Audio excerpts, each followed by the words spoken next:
नमस्कार, India news देख रहे हैं आप। आपके साथ मैं अभिषेक पांडे। इस बुलेटिन की शुरुआत करेंगे और सबसे पहले रुख करेंगे वॉर से जुड़ी हुई 25 बड़ी खबरों का।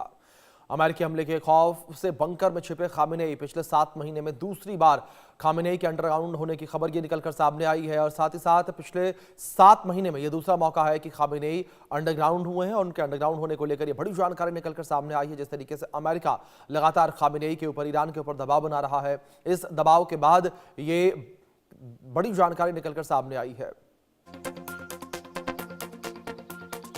ग्रीनलैंड मुद्दे पर अमेरिका में भी प्रदर्शन जारी है। ट्रंप सरकार के खिलाफ विरोध प्रदर्शन।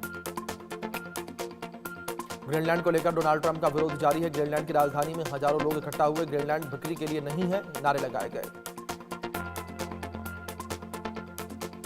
अमेरिकी राष्ट्रपति ट्रंप ने अपने कार्यकाल का दूसरा साल शुरू किया। वॉशिंगटन डीसी के बाहर ट्रंप सरकार के खिलाफ विरोध। देश भर में एक्टिविस्ट विरोध प्रदर्शन कर रहे।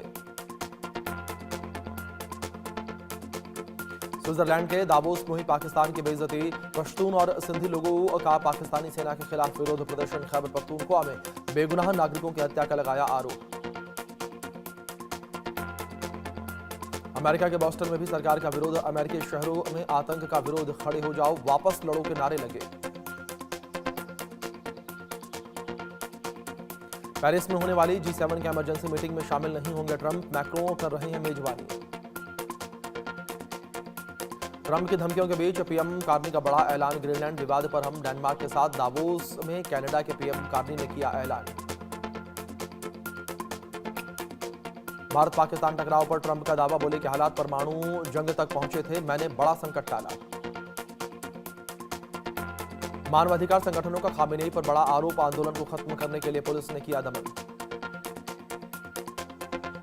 अटलांटा में ट्रंप के खिलाफ छात्रों का प्रदर्शन। ICE आउट की मांग को लेकर विरोध प्रदर्शन। कई स्कूलों में छात्रों ने किया प्रदर्शन।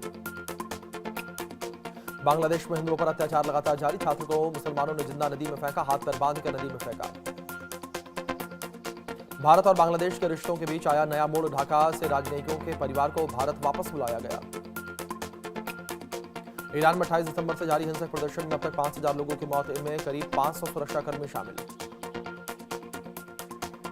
ईरानी सरकार का मानना है कि देश में हुए विरोध प्रदर्शन अस्थिरता को बढ़ाने के लिए हुए हैं और अधिकारियों का दावा है कि इसके पीछे अमेरिका और इजराइल का हाथ है।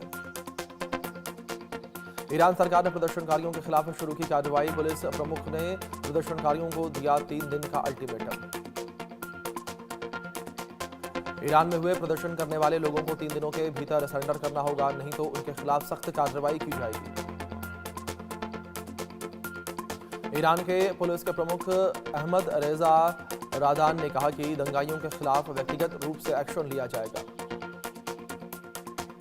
ईरान की तस्नीम समाचार एजेंसी का दावा। प्रदर्शनों से जुड़े मामलों में अब तक करीब 3000 लोगों को गिरफ्तार किया गया। मानवाधिकार ने कहा कि यह संख्या 20,000 तक हो सकती है।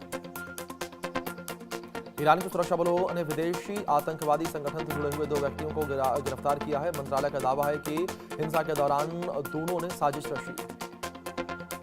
ईरान के राष्ट्रपति मसूद पेजेश्कियान की अमेरिका को चेतावनी। किसी भी अमेरिकी हमले का कड़ा जवाब देने की बात कही। अमेरिकी राष्ट्रपति ट्रंप ने नाटो चीफ मार्क रूट से फोन पर बात की। बातचीत में ग्रीनलैंड के मुद्दे पर स्विट्जरलैंड के दावोस बैठक बुलाने का फैसला लिया गया।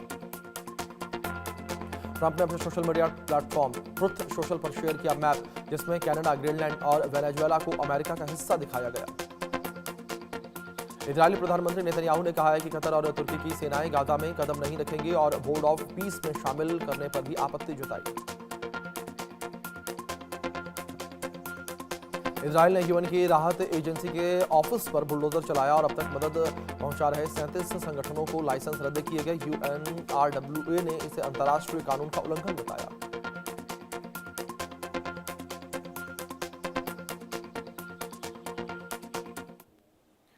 बात करेंगे इजरायल की फौज को लेकर जो